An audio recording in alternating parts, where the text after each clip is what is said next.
Hey there, welcome back to another video. This time around, it is my review of the 1999 Disney animated film Tarzan. Tarzan, for me personally, is one of Disney's best. I honestly think it's right up there with the best of Disney's Renaissance animated epics. I think it's their last true classic animated epic film, and it's a movie that I saw in the theater when I was 10 years old, and it's a film that I still really enjoy to this day, even as an adult. Like, I don't even think it's nostalgia that's talking either. This is a genuinely great film and a gem. And honestly, I would say it's my personal pick for the best Tarzan movie in general as well. Uh, I was honestly surprised by how much this held up after all these years, because I loved it when I saw it in the theater as a kid, and it was a film that I watched a lot growing up. But I was thinking maybe like with some other Disney movies that I would see more cracks or see more things about it that weren't really that great, and there are some moments with the comedy in particular where it kind of falls a little flat. But other than that, like this is a really rollicking and genuinely wonderful adventure, and just a great masterwork of animation. Now, before I get around to sharing more of my thoughts on Tarzan, though, I would like to give a special shout out to Sean for requesting this review. And if there is another film, TV show, or topic that you would like to see me discuss in the future, feel free to donate to either my PayPal, my Patreon, or my Cash App. The links to all three are in the video description down below, and I will try to get your requests as soon as I possibly can. Now, Tarzan is the effort of a duo of directors in Kevin Lima and Chris Buck. Kevin Lima, prior to Tarzan, he directed another gem in a Goofy movie. And the overall success of that film is what led Katzenberg to approach Kevin to direct Tarzan.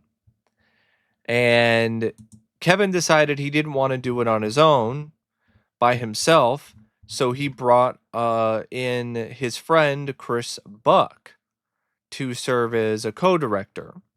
Buck was initially skeptical, but he accepted after hearing Lima's ideas for the movie, and the rest is history. And the two of them were just a tremendous duo for Tarzan. The fact that they were already really close friends really enabled them to collaborate in a way that was very natural and didn't feel like it was forced, and there wasn't really a lot of pushback between the two. And the familiarity with Disney and with animation and their experience is also something that really helped Tarzan be able to reach the heights that it ultimately did. This is a film that really, in a lot of ways, is very much Kevin Lima's baby, because he had been working on it during pre-production for many, many years prior to its eventual release. And he's the one that came up with a lot of the concepts and the ideas for it.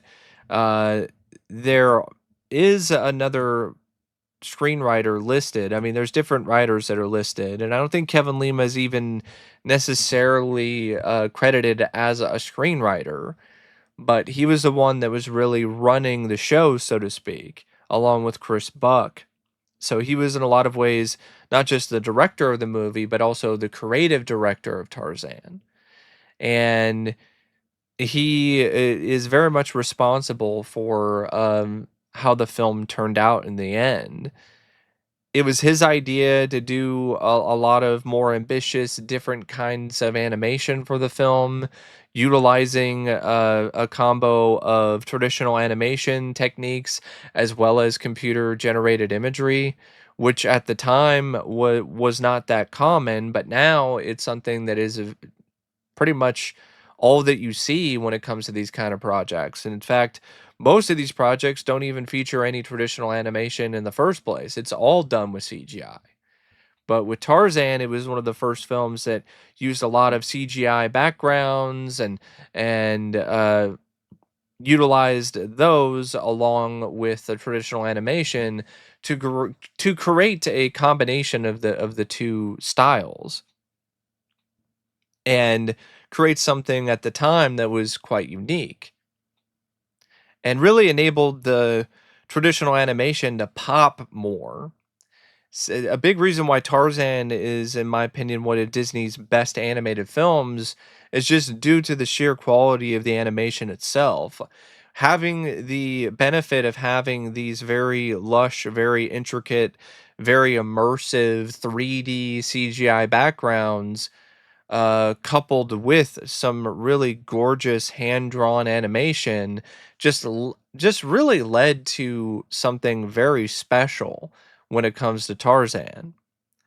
And the direction doesn't stop there. Like it is a real sight to behold when it comes to showcasing the splendor, the beauty of the jungles, and all of those other aspects that you look for out of an animated film, especially from Disney. But also when it comes to the action, when it comes to the scenes that are uh, dealing with a lot more than just showing some very picturesque and beautiful jungle settings.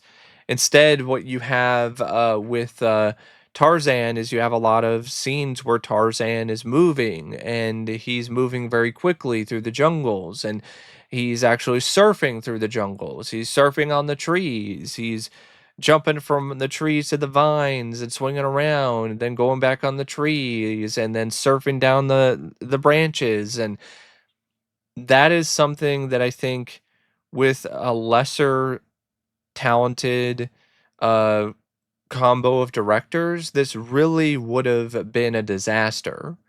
Because this was very risky. This is a very risky thing for the directors to agree upon for Tarzan, because the animation for those scenes turned out to be way more difficult than they initially thought it was. And it led to a lot of obstacles and a lot of things that they had to overcome in the end. And I think it also led to the film costing, I think, a little bit more for the studio, but it ultimately paid off, because those sequences where Tarzan is swinging through the jungle and he's surfing on the trees are just spectacular. And there are other moments too that are really strong. The moments where it's just dealing with a very somber emotions, or dealing with the romance between Tarzan and Jane, or even the scenes of mirth and comedy. You know, the moments where different characters are doing a lot of slapstick type of shenanigans. Even the way that those were shot were really strong. The framing was fantastic when it comes to the framing of the shots, and the usage of camera angles and other perspectives was something that was really uh, um, something unheard of for a lot of other Disney animated films at the time. I'm not saying that Disney animated films were static prior to Tarzan, but Tarzan had a lot of types of POVs and different sort of camera angles that you didn't really see before in previous Disney animated films. And in large part, it was because of the ability to use computer animated backgrounds, to be able to move the camera within those backgrounds in ways that other animation made very difficult. So Tarzan was a film that was really able to visually encapsulate what it really would be like to be the king of the jungle. And it's quite a thrill to watch, uh, for that reason and for many reasons. So yeah, I cannot say enough about Kevin Lima and Chris Buck's direction and their contributions to Tarzan. The screenplay is by Tab Murphy, Bob Zudiker, and Noni White. And I think this is a pretty solid and, at the very least, firmly above average script as well. Uh, I think that it definitely captures the essence of what Tarzan is, an adventure story.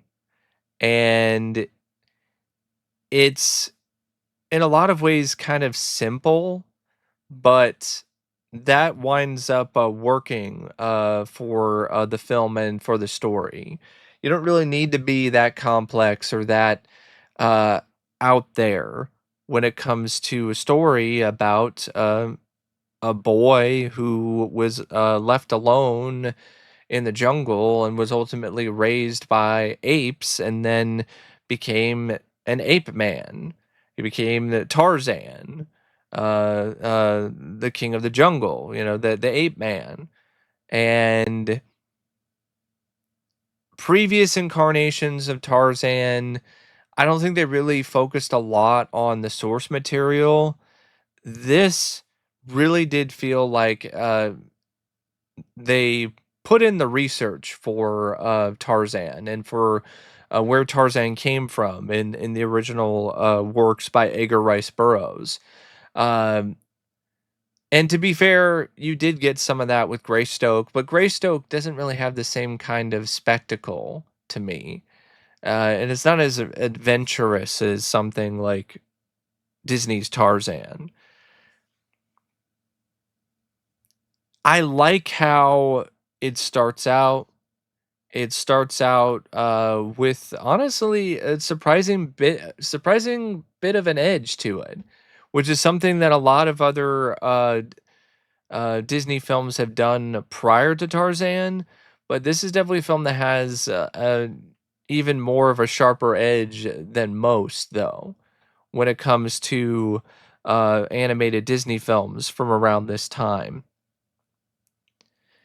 Because you have the whole opening with Tarzan's parents, and they wind up essentially getting shipwrecked on this island in Africa. They build a treehouse, but then they're killed by a leopard. A local gorilla whose son was also killed by the same leopard finds the human baby that was left behind and adopts him and names it Tarzan. And from the very beginning, you're sucked in because of the drama involving Tarzan's parents and then Tarzan's adoption by Kala. And then you have the stuff with Tarzan as a kid and him befriending Turk and Tantor and Tarzan struggling and having a hard time fitting in among the other gorillas and feeling different and eventually finding his footing and finding his place in the jungle.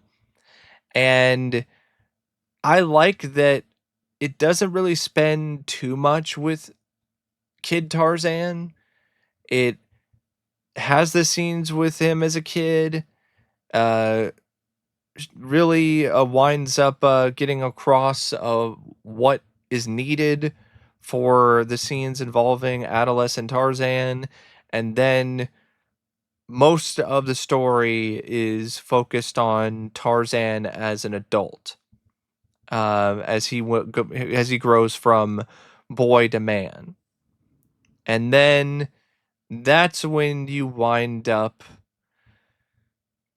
getting the main plot, which involves this rich old guy, this British explorer named Archimedes, and his daughter Jane, and their hunter escort William Clayton, who arrive in Africa to study the gorillas.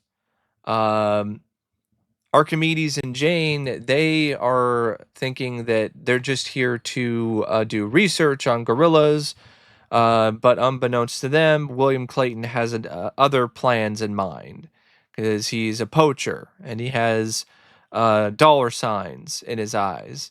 And his whole concept and idea of uh, being a part of this journey to Africa is to take gorillas back home with him so he can line his pockets. Um, and in order to be able to do that, he has to find a way to trick Tarzan because Tarzan has started to develop a serious affection for Jane. And the way that the scenes with Tarzan and Jane are written, they're very clever, they're very witty, and they're genuinely romantic. Like, I honestly think the romance between Tarzan and Jane is one of the best that I can think of when it comes to a Disney animated film. And their dialogue is great, their exchanges are great. It's just a really sweet, heartfelt connection that is ultimately built between the two of them as the story unfolds.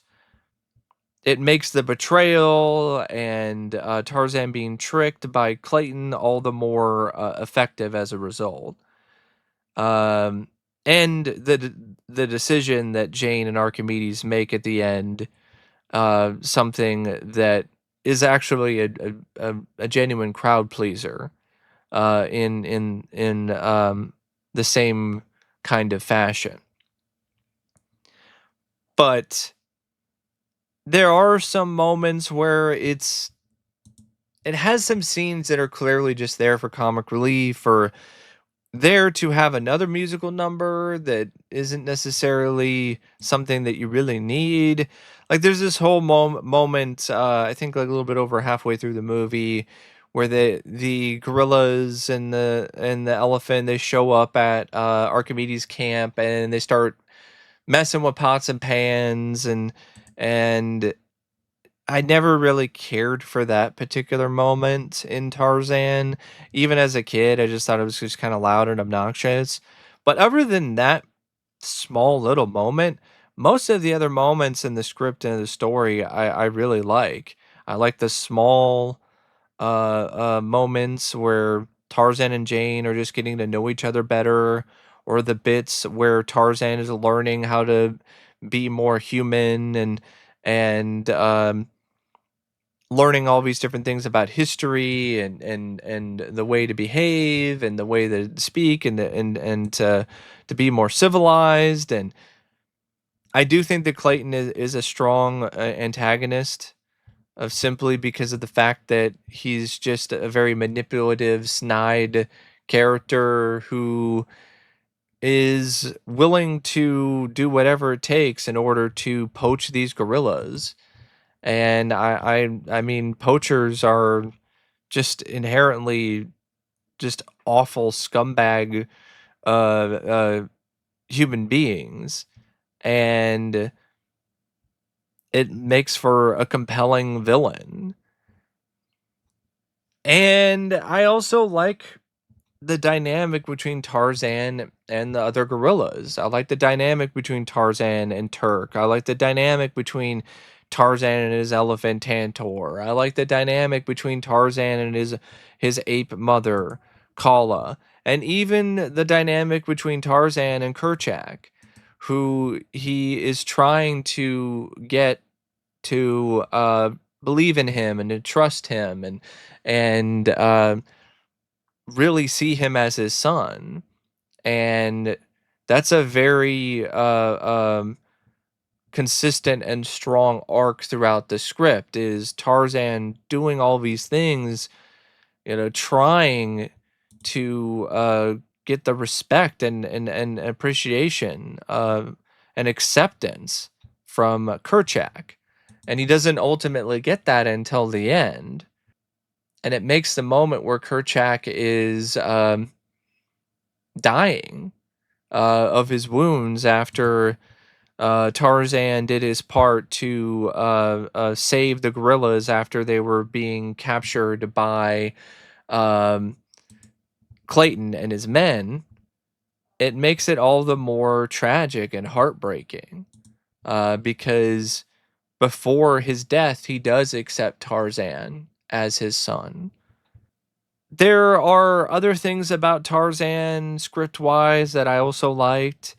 It does have a lot of action in it. Like, it is not a story that has that many dull moments, that many parts of it where things slow down. It's for the most part pretty fast, pretty quick. Much like Tarzan swinging from vine to vine throughout the jungle.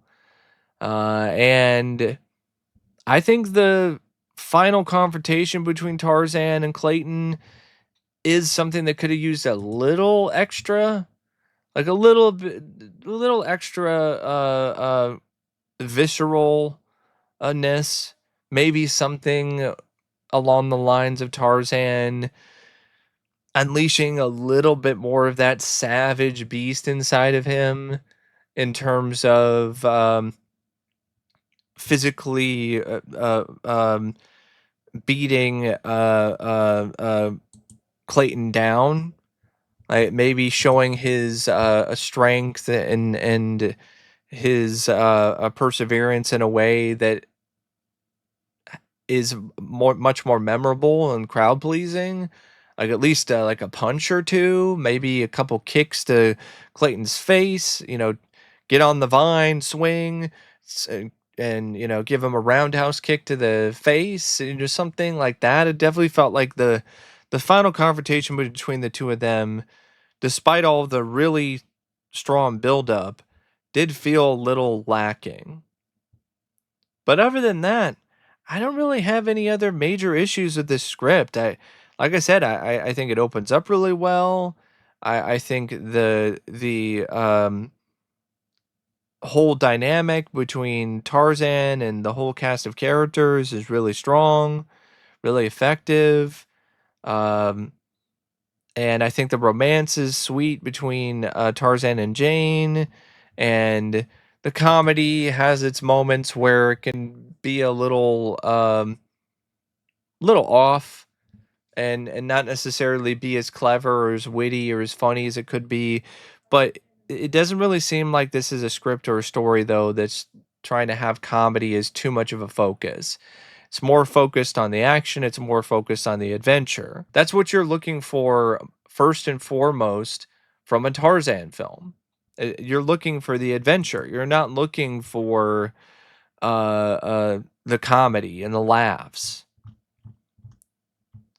And I do feel that the trio of writers, Tab Murphy, Bob Sudeker, and Noni White, they not only did a really good job adapting Tarzan for a Disney epic, but also staying true to the character, and true to what Disney was known for at the time.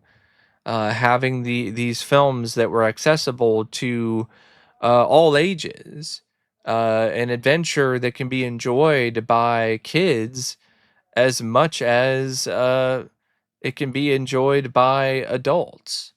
Now, as dazzling as Tarzan's animation is, and the direction, and as good as other elements of its screenplay are, the dialogue and so much about the film comes to life via the voice cast. And this voice cast is amazing. You got Tony Goldwyn, who voices Tarzan. And what's interesting is that he actually won the role over a bunch of other potential voice actors, or actors that auditioned or wanted the role. One of them was actually Brendan Fraser, who prior to Tarzan actually played a Tarzan-like character in George of the Jungle for Disney. And I think Brendan probably would have done a really good job as well. But Tony, according to Kevin Lima, he really was able to showcase more of the animosity of the character, which Brendan just wasn't able to necessarily do as well. It seemed like it really came down to Tony and Brendan, because Brendan actually auditioned twice for Tarzan. Um, but yeah, Tony Goldwyn was great, and I think he definitely provided a certain amount of gravitas with his voiceover, as well as the vulnerability. And it was just a really excellent performance by Tony Goldwyn. It's honestly one of his best out of his entire career. Minnie Driver was also really good as Jane. I loved her in this. Just very precocious, very posh, but uh, feisty and eccentric, and just a lot of fun. And she just had some really good chemistry with Tony Goldwyn as well. Glenn Close was a really a nice addition to the voice cast as Kala. She was really just embodied the nurturing nature of the character very well. And Rosie O'Donnell was essentially the comic relief as Turk, and at times the performance can be a little grating, but not to the point where it's like another stakeout or anything. Uh, Her character was a lot more tolerable and funnier at points than she normally is, honestly, in a lot of other films that she's been a part of. Brian Blessed was Blessing, no pun intended, as William Clayton. Great voiceover work as the villain. Very vile, very vicious, very just just snide, and I really enjoyed the performance, and it was really cool to hear Brian Blessed voice a Disney villain. And apparently he was inspired by Clark Gable and other other stars, other stars from the 30s and 40s. And Brian also provided the Tarzan yell. That actually was not a yell that was done by Tony. It was actually Brian Blessed who provided the Tarzan yell. Nigel Hawthorne was also really solid as Archimedes. Lance Henriksen was a great stoic, stern, strong presence as Kerchak. Wayne Knight was also a good comic foil to Rosie O'Donnell as Tantor. Um, and Bob Bergen and Corey Burton rounded up the cast well as Clayton's henchmen, Vincent and Butch. The film also features some genuinely excellent editing by Gregory Perler. This is a movie that has a lot of scenes in it that have a lot of stuff going on, a lot of gorillas swinging around, Tarzan swinging around, and a lot of scenes that feature a lot of different types of camera angles and different sort of perspectives and POVs, and with the wrong mix of editing, it really could have been a mess, but that wasn't the case at all. And the music by Mark Mancina is magnificent. It's just marvelous. I love his score for this. It sounds epic. It sounds like something that you would hear in a jungle adventure movie, but it also has a good heart to it, a good spirit. And you can't talk about the music without talking about Phil Collins's contributions to the film and to the soundtrack. Phil, to me, is a incredibly talented musician, and he's a really strong vocalist. And this is still some really great work by him. There's multiple tracks that he did for the soundtrack that really stand out and are really quite something else. Um, You'll Be in My Heart is a really sweet, heartfelt ballad that he wrote after the birth of his daughter, and it wound up winning the Oscar for Best Song. And you have Strangers Like Me, which is another good track from the film. But for me, his best track from this is Son of Man. And I like I think it's Two Worlds. I like that one too. But Son of Man, that is my jam. I love Son of Man. I've always loved it since I was a kid. It's a song, honestly, I could listen to over and over again and not get tired of it. Like, it is in my top 5 of all-time favorite Disney songs. I love it that much. And then you have a pretty good pace to it too. It's like 88 minutes. So it's not like it's a film that lingers around too much or gets trapped in any sort of obstacle for too long. It maintains a pretty rollicking, pretty quick pace, and it's just a really enjoyable, fun movie with a lot of heart, with a lot of soul, some really grand and great animation, and some really good music. It's yeah, it's everything that I love about a Disney epic, and then some. But anyway, that is my thoughts on Tarzan. As always, thanks for watching, and I'll see you later. See ya.